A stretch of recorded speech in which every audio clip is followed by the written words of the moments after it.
অসমৰ এয়া wooden house, কাঠৰ ঘৰ।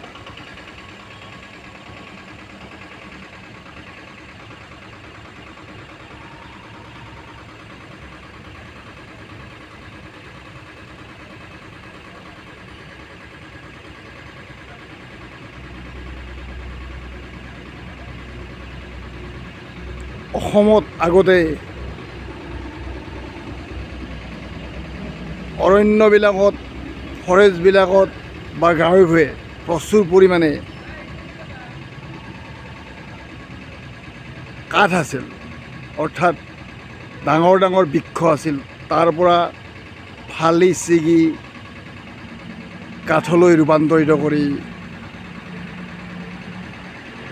আমাৰ প্ৰয়োজনীয় সামগ্ৰীসমূহ,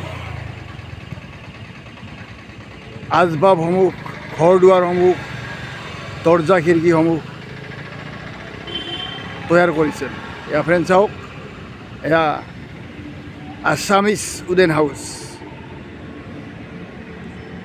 অসমত থকা এয়া কাঠৰ ঘৰ বৰ্তমান ভগ্নাৱশেষ। এনেকুৱা ঘৰ আমি নতুন প্ৰজন্মক দেখুৱাব লাগিব। অসমত যে কাঠৰ ঘৰ আছিল, এতিয়া নাই। এতিয়া আমি ইয়াক সংৰক্ষণৰ ব্যৱস্থা কৰিব লাগিব ফ্ৰেণ্ডছ।